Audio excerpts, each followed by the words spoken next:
Hello, welcome to another episode of The High Ground, powered by Premier Companies. Jeff, how are you doing today? I'm good. How are you, Sal? Outstanding. Well, we have a guest joining us remotely. He's a returning guest, one of our favorites, Josh Linville. How are you doing, Josh?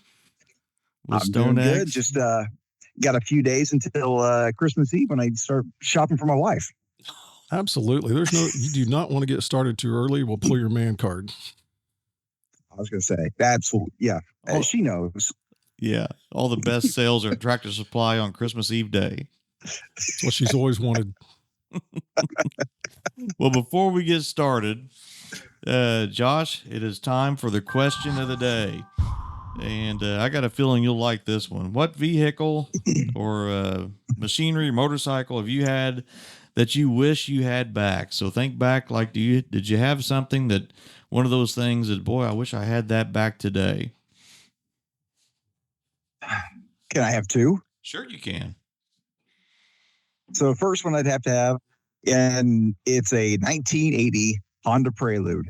Silver, red nasty interior. It had a Spark-O-Matic radio. First car I ever had. Actually, my dad bought it off my grandpa because my uncle was driving it. I love that freaking car. It's a pile of junk, stick shift, but I love that thing to death. I've still been looking for one. If one pops up on eBay, they are going to be able to fleece me with the price because I'll pay whatever I have to get my hands on this car. Well, that one's probably still running. Those things were indestructible. Well, I wouldn't say indestructible. My sister got it after I did. So you notice I'm still looking for a car. Destructible. You want one, just not that particular one. Yes, that particular one was a little destructible. Oh, no. But the second one, I had a 2002 Chevy Silverado pickup. It was legendary. Legendary in the Tampa area. Oh, so the Trusty Rusty. Imagine taking a pickup truck that's been driven all over the Midwest with all the salt and everything like that. And this thing was in bad shape when we lived in Kansas City and Wichita. I mean, literally at the time I worked at Coke, I kept waiting for the day that somebody's going to come out and say, Mr. Linville, you can't drive this on our parking lot anymore. So we took this thing to Florida. And we lived there for a short time. We knew we were going to come back to Kansas City. So we spent a little bit of life savings. And we stayed at a very nice place, very near the water. And our house was nowhere near this nice, but the ones that we were across from backed up to the water. So you're talking some very high dollar vehicles. I would park this piece of junk in the driveway. And for some reason, our neighbors wouldn't talk to me. They had these. I've got a picture, this mobile detailer with the trailer, and he's got this beautiful, it's like a Mercedes or something like that, and they're working on it. And I've got the picture of all that in the background. And I've got my truck where literally you can go up and touch it, and just rust and dirt just falls off of it. If you can find that picture, Josh, we'll put that up. That'll be awesome. Yeah. I actually catched on Facebook, like, I can't imagine why my neighbors won't talk to me. Whatever happened to old Trusty Rusty? So we moved back, and we had ended up buying a house just down the street from another place because we had rented our original house out and they had moved out. So move our stuff. The last load of stuff, I am pulling out of the driveway to take it over, and it drops to four-wheel drive. Will not switch back. And I'm just like, this is it. This thing isn't even worth crap. So we limp it along over the other driveway. We unloaded. We all did the things. I was exhausted. And I told Angela, okay, I'm going to go in. I'm going to list it. I'm going to see if I can't just find somebody to come pick it up for scrap for like $300. Well, the next morning, I wake up and I'm sitting there out in the driveway and stuff working and everything. And an old neighbor swings by and I'm out in the driveway talking to him. He's like, oh, so you sold your truck already? And I turned around. I was like, oh, yeah, I guess I did. Cool. And I go back inside. I said, okay, I'd gone to bed early the night before. I said, so I guess you got the thing sold last night. She's like, what are you talking about? I was like, the pickup. You sold it. She's like, Josh, I didn't sell it. Turns out it had been stolen overnight. No. I had actually let the keys in it. And every once in a while you have groups that come up from inner Kansas City and they'll, in case the neighborhoods do stuff like that, and they saw the keys, they took off. So these morons took a rusted out piece of junk truck that was almost 20 years old in four-wheel low and drove until I just said, screw it, we're done with this. So they made a grand getaway at like 35 mile an hour. You should have kept full insurance on that thing and just screaming. Oh my gosh. That's the high crime rate of Platte, Missouri. Yep. That's where it was stolen, was in Missouri? Yeah. Oh just my north of gosh. Kansas City. But yeah, it was that sucker, boy. You knew it was my pickup. And it was one of those things where you kind of go through the curve. You're proud of it.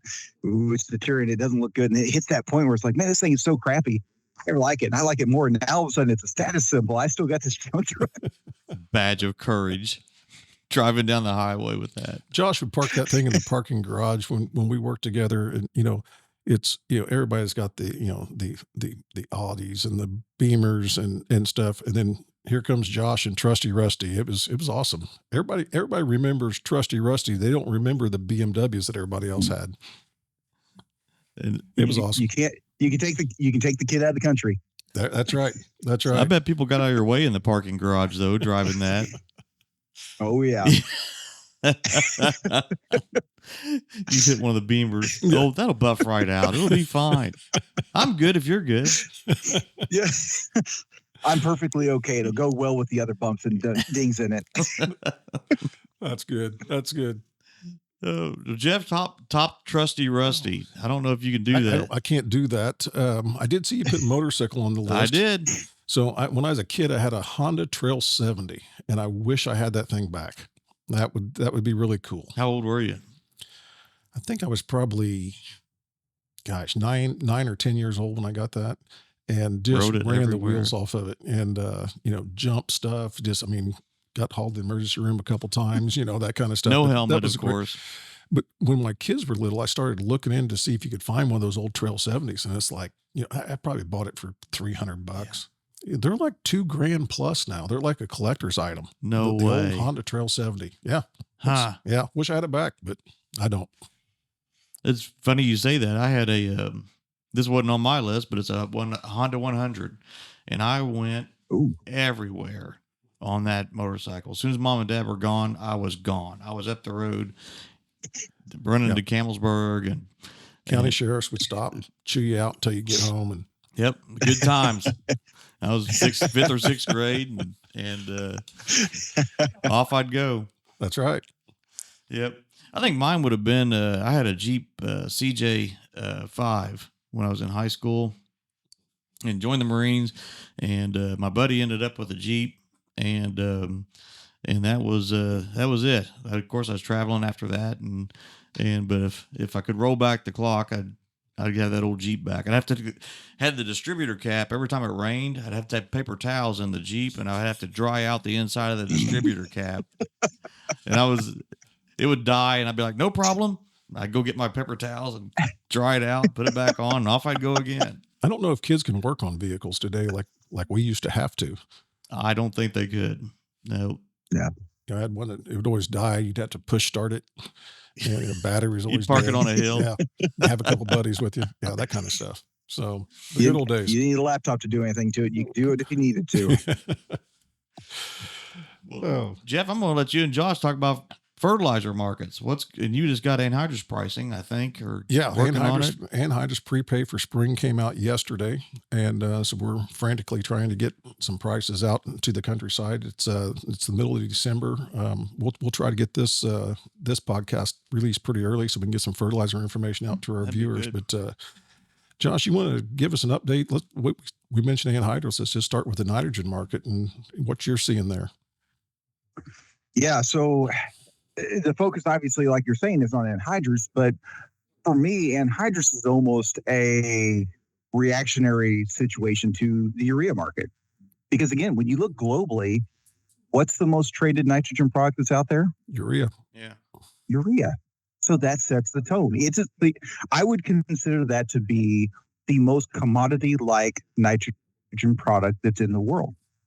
And so because it's commodity-like, it follows the cycles, it follows the path of emotion, everything like that. So I think, personally speaking, I'm not saying I'm right. I just, when I look at the marketplace, I like to look at stuff like that because that really sets the tone for the other products like UA and like anhydrous. So a lot of people are probably looking at all their nitrogen saying, this is ridiculous. This is sky high. And we get it. I fully understand where you're coming from. I'm not here to sit there and tell you it's cheap by any means. But you've got to look at the situation of the world. And when you look at urea, China they're typically, historically speaking, about 10% of the global export market. They export around 5.5 million ton of a 55 million ton global marketplace of urea. And they just haven't exported this year. When you look at their total January through October, 257,000 tons, not 2.5, not 5, 257,000 tons. Big drop. Is that because of their increasing corn acres? I mean, I've always heard that China's are they keeping it more obviously domestically?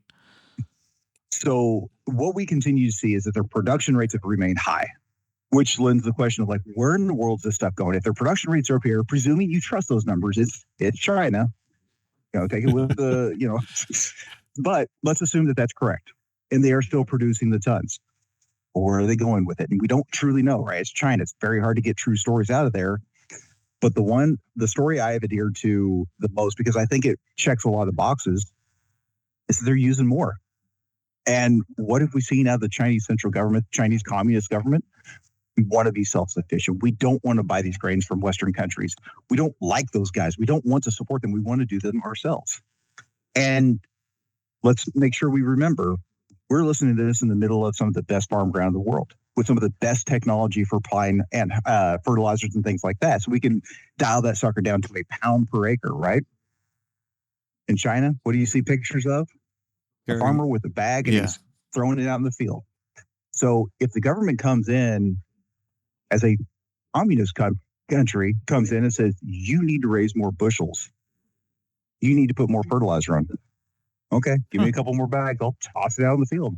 That honestly, and you think about it, it's like, okay, well, that's 5 million tons. That's a lot of tons to all of a sudden use more of. Think about the size of the country. Yes, it's a decent jump higher. But again, when you're just throwing the stuff out of a bag, it's not that out of line.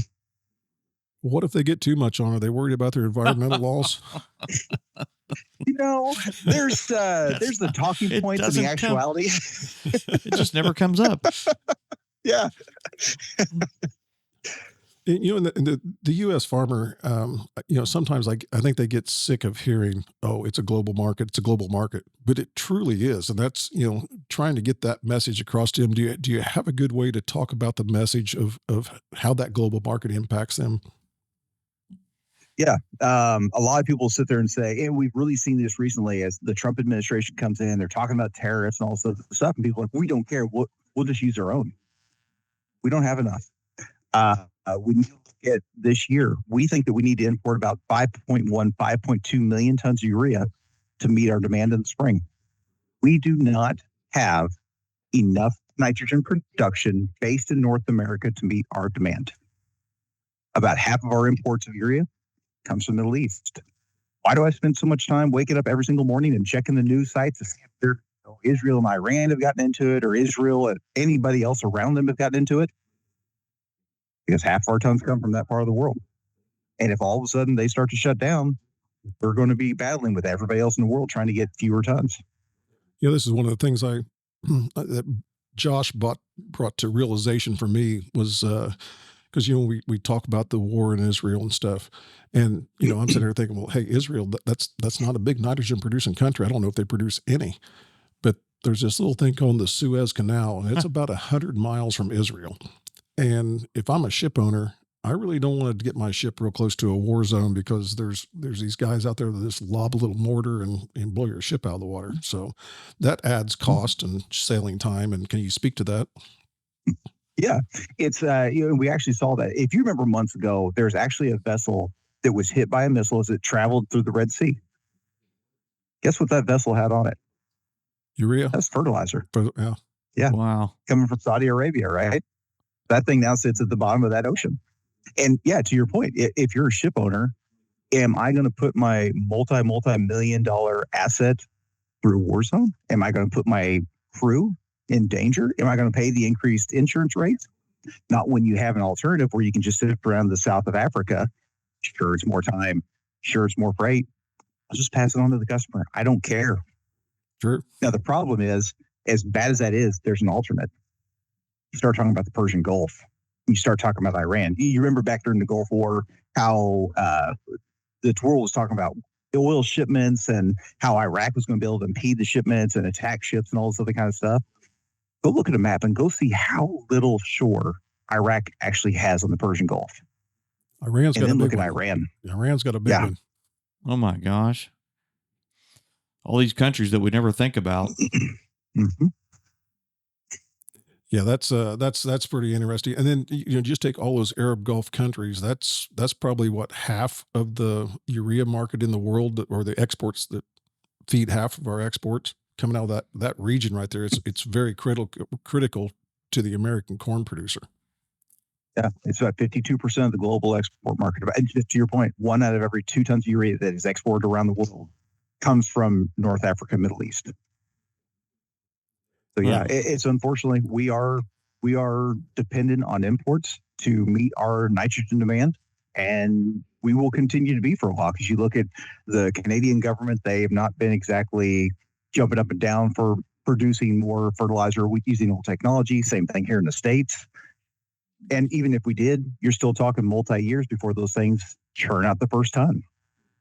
Well, when you talk about, so we need to import a lot of urea into this country. That seems pretty easy. Let's just buy it. And how do the prices? So we bring everything in for the most part through New Orleans, NOLA. So basically, if with these prices that we think are too high, how's that compare? Our NOLA price compared to the rest of the world? We're cheap. And I use cheap with quotation marks, right? But we are cheap. When you start to look at, again, we'll use Middle Eastern values, and that's going to be put to the test here tomorrow. India is going to try and purchase about 1.5 million tons. So we're going to find out very quickly what the price idea is around the world. But when you use kind of what's being discussed out there about a 550 Arab Gulf, when you take 550, you put your vessel freight on it, converts short ton, you have to put it on the vessel or barges here in the Gulf. You're talking about the same price, 550, or I'm sorry, 350. You start to look at where our current barges are. We're about $25 a ton under that.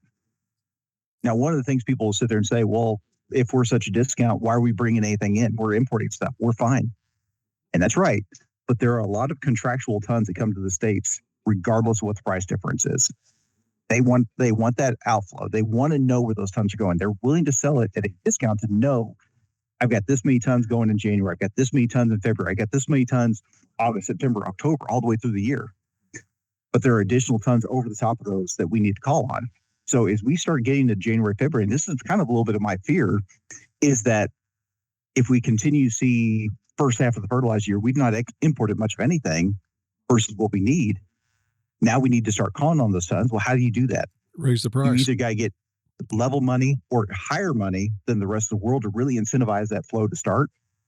That's all of a sudden people are asking, well, what's your upside? Like, I can easily walk into double digits. I can easily talk a $50 plus increase, just moving us from a discount to a slight premium versus the world. So Josh, just for me, so basically the tons we're getting are already contracted, just so exporters can know, right? They got to know that these, and so we're buying them immediately. We're paying less than the rest of the global market. And whenever you go back, we don't get all of the tons we need through those contract arrangements.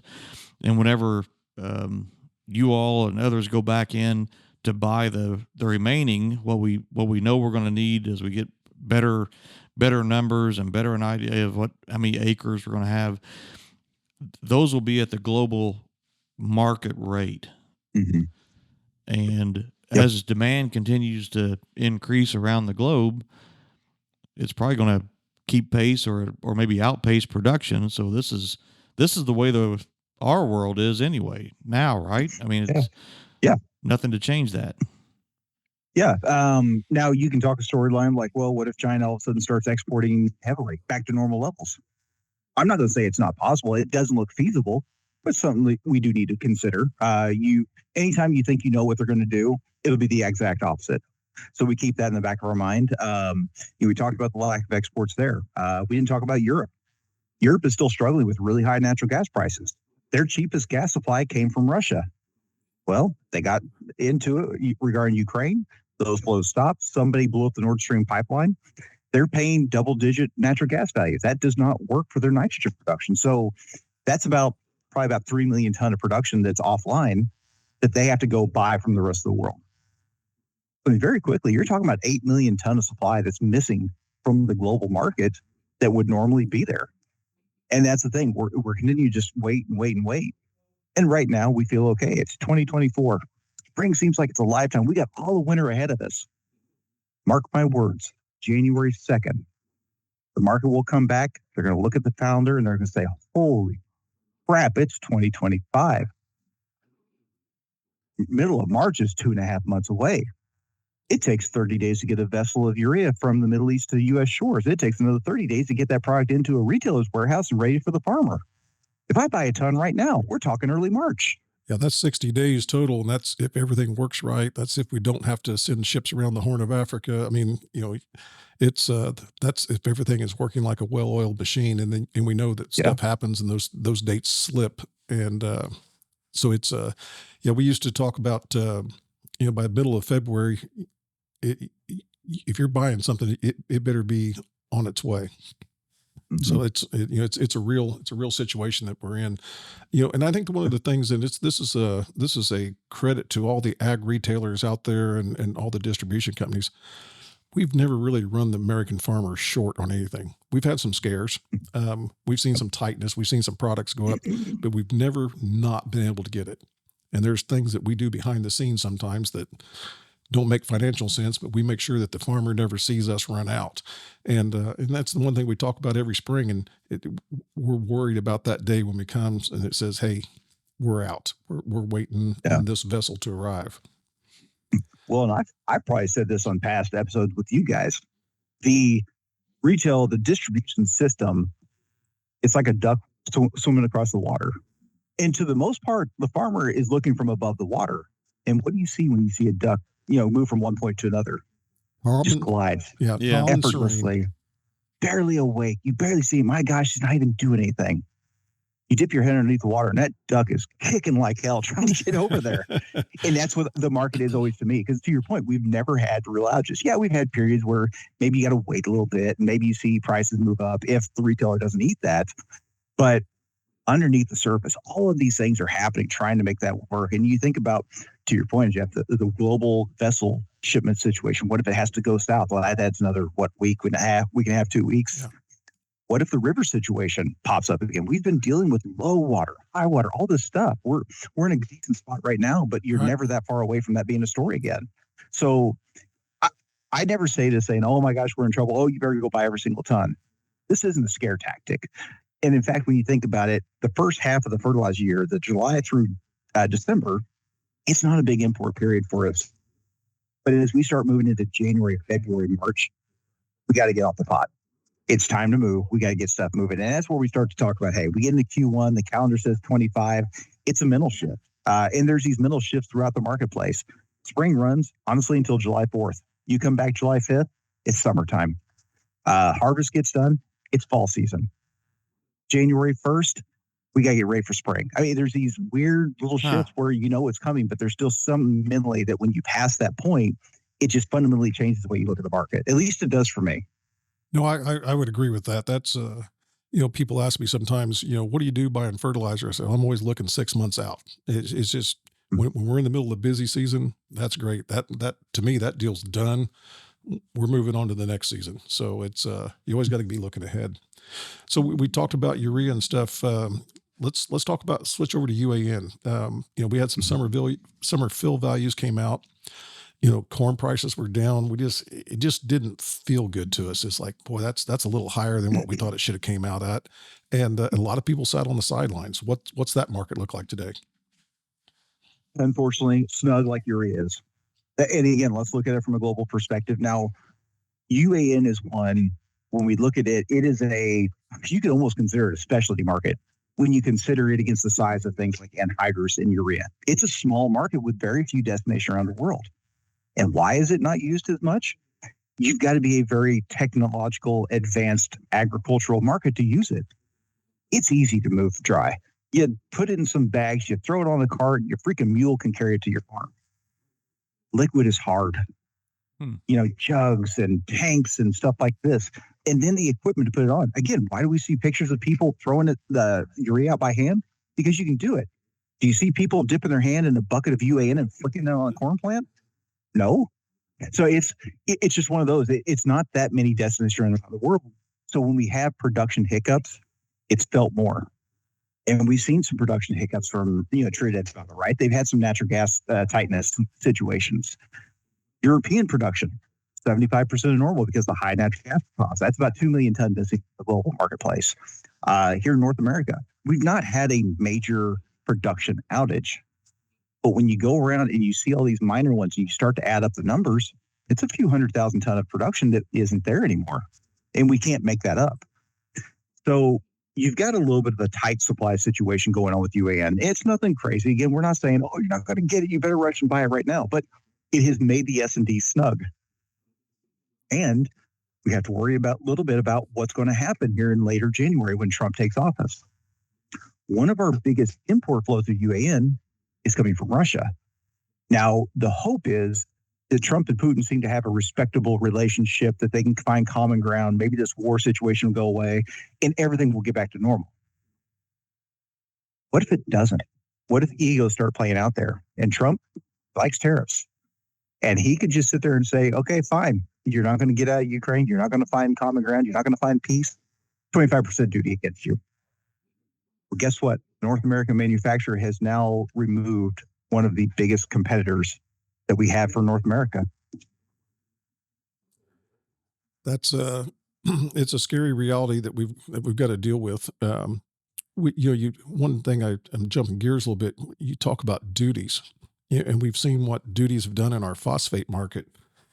So can we switch gears and jump over to phosphate and talk about those same duties and where that situation's at, and then that was a 5-year duty when it was put on the front side. But I also hear guys saying once a duty gets on, it's hard to get it to come off. Can you speak to that? Yeah, it'd be probably a good idea to go back and say like when they came on, what it was, why, how they happened in the first place, and then what they are today, because that's been a while. Right, it was 2020. Yeah, election year. So yeah, let's and just in case anybody's new to the audience, right? In case they don't know the story. If you go back to summer of 2020, historically low phosphate prices. In fact, the price was so low. Mosaic, who is our biggest manufacturer of phosphate here in the States, was having to curtail production because the cost of the market was lower than their cost of production. They were losing money. So they needed to shut it down. I don't blame them one bit. People kind of get hacked off and stuff. Oh, they ought to produce. No, they should not. If you're at a loss, that's not what they're in the business for.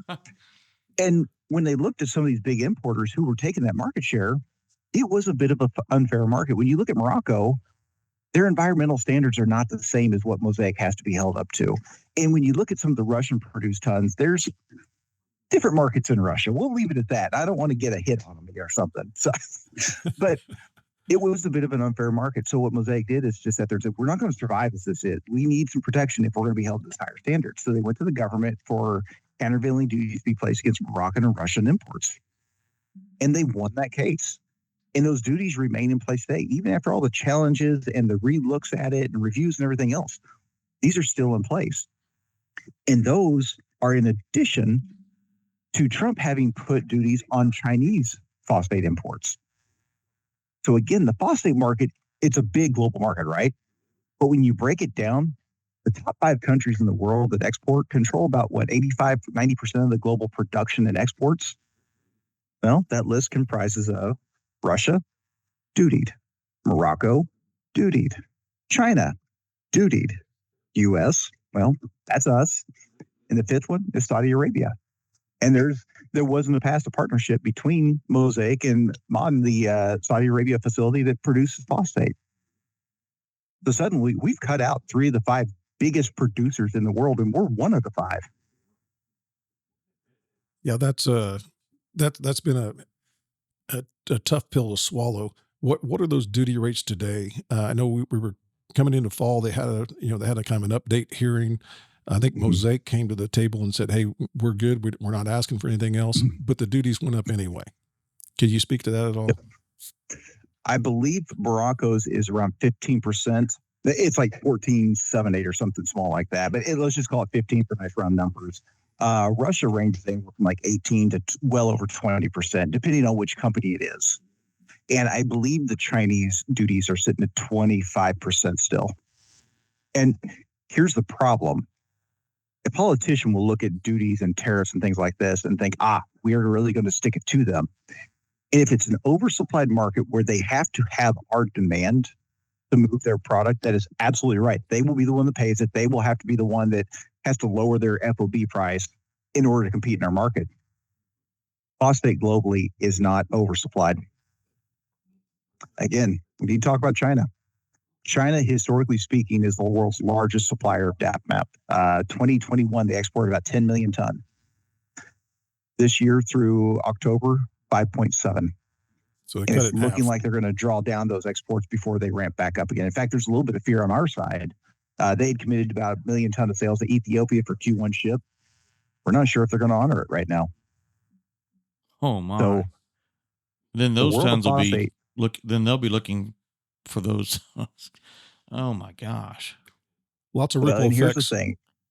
Yeah, and that's the deal. A lot of people like to sit there and say, "Well, we're this sky high of a phosphate price only because of those duties."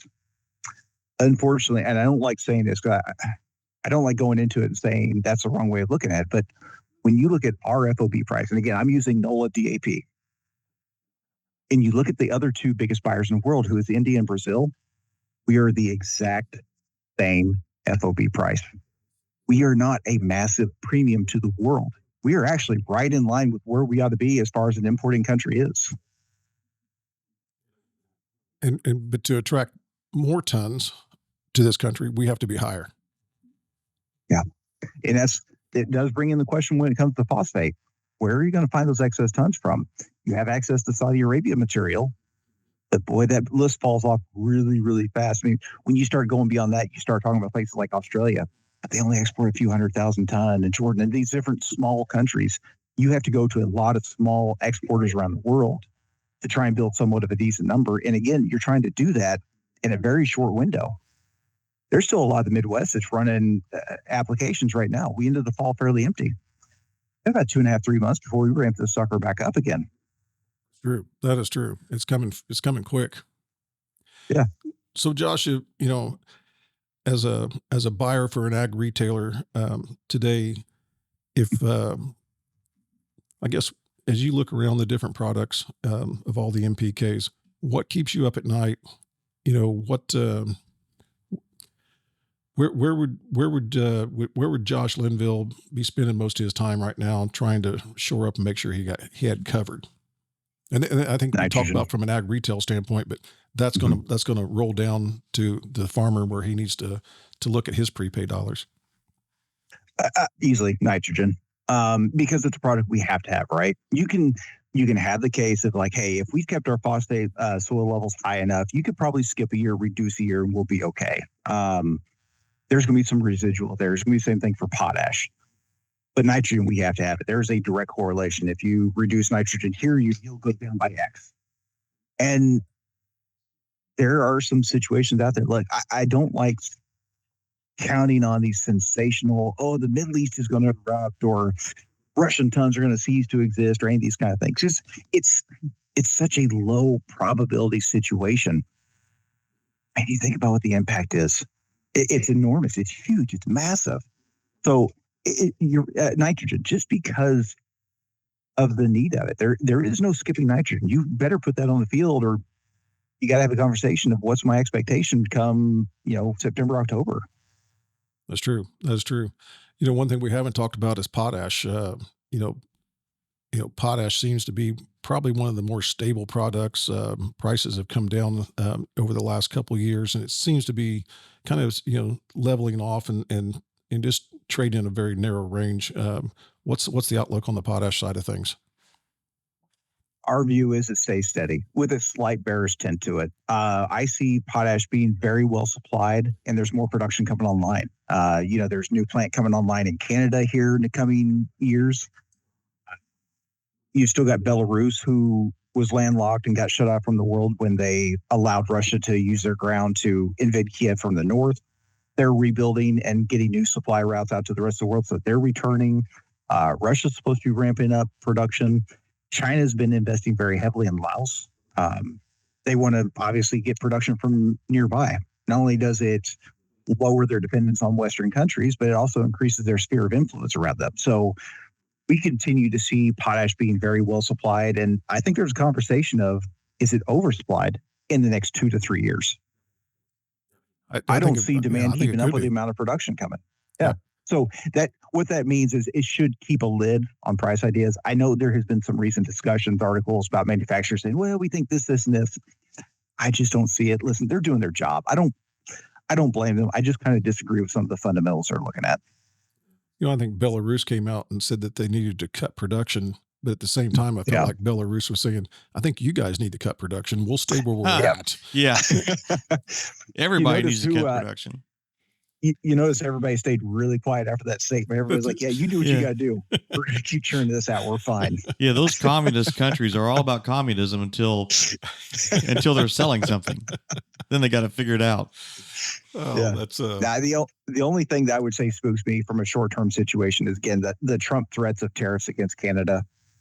That could be an interesting situation if he takes office and they haven't found common ground, just because so much potash flows down us. And again, that's something I had a few people online challenge me and say, oh, it's fine. We have enough production in the U.S. that we don't need them. I'm like, that's not even remotely close to true. No, we have to have the import stop.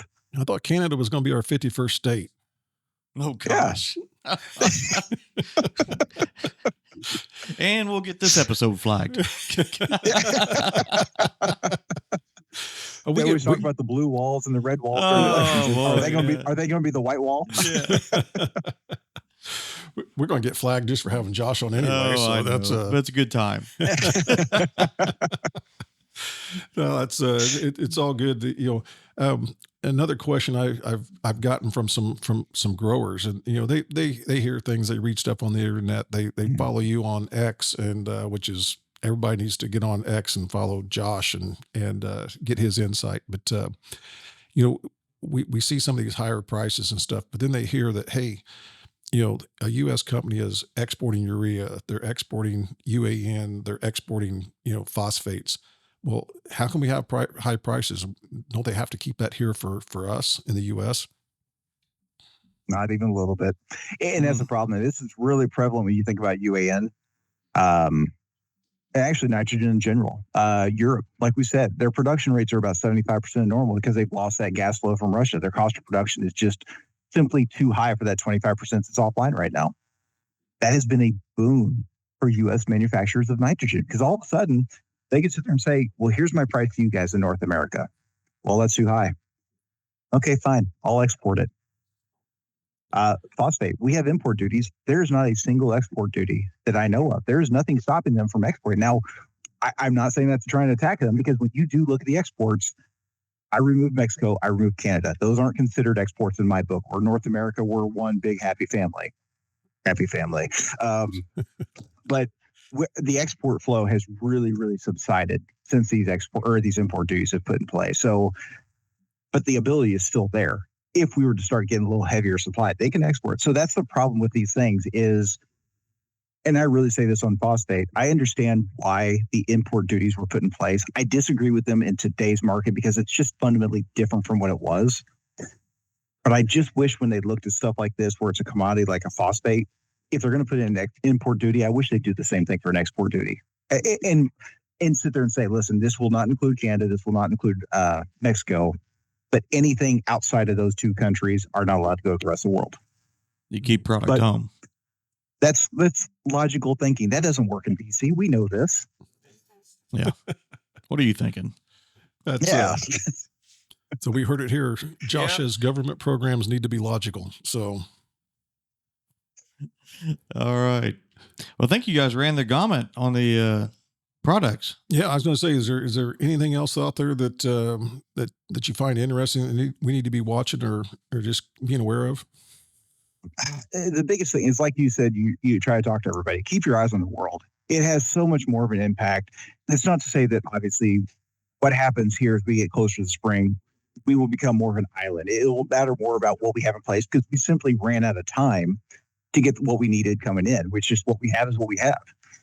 But these times of years, you got to be more focused on the world. The biggest thing I've been trying to tell people, and listen, I'm in no place to tell anybody what to do, right? These guys are worth so much more money than I could ever dream of. I can't buy green paint unless it's on my freaking lawnmower. But the biggest thing I've been trying to tell folks is look for your opportunities. Right now, it's a very tough time. 2025 forecast for farmer economics is not good. Grain prices aren't good. Inputs are high. It's a struggle, especially coming out of what we just dealt with here in 21, 22, 23. It was a good time. Sure. Do not let the emotion of where it looks as we go into 2025 run your decision-making process. I will tell you right now, we can get my wife on the here. We can get Angela on the phone, and she can share with you all the stupid, angry decisions I've made, all the emotional decisions I've made. To a T, she will tell you about how each one of them was the dumbest decision I've ever made. That's emotion, right? We're all subject to it. And there's nothing wrong with looking at it and being mad and say, why do I kill myself, doing all this stuff, staying up in the middle of the night, trying to fix all this stuff, beating the heck out of myself, and then being subject to Mother Nature, who might not even give me a crop at the end of the year just to go sell it for a loss. It's okay to be angry about it. But when it comes time for marketing, this is buying, this is selling. Let the numbers talk. And frankly speaking, if you see an opportunity, it's like, hey, I can lock this in and that's profitable for me. That makes sense. Don't let that emotion have you drag your feet. Like, well, if it's a little bit more, I could get a little bit. I don't want to do that. What if it gets even better? Listen, I'll tell you what. And I tell these people in presentations and stuff all the time. I'm like, if you listen to me and you buy your fertilizer because you listen to me and you actually sold some grain against it, and that was a profitable piece of business for you, and you get to next December, and you say that was my worst decision, you can yell at me all day. And then we'll raise a toast to one heck of a good year. Yeah. Yeah. That's probably pretty good advice, is to try to take the emotion out of those marketing decisions and stuff. And that's probably a pretty good place to wrap it up. So, Josh, as always, we appreciate you coming on and sharing some insight with us and giving us those global updates, as I think that has a big impact on us. That's very valuable. Yeah. Absolutely, guys. Thanks a lot, Josh. And I'll keep my eye out for an old Honda. Honda Prelude. Prelude, specifically. Yeah. Prelude. It's got to have the Spark-O-Matic radio in it. Spark-O-Matic. That's a unicorn. I don't know if we'll see one, but we'll keep an eye out. Thank you, Josh. We really appreciate it. All right. Well, that's another episode of The High Ground, powered by Premier Companies. All right. Thanks, guys. Josh. We'll see you. Bye.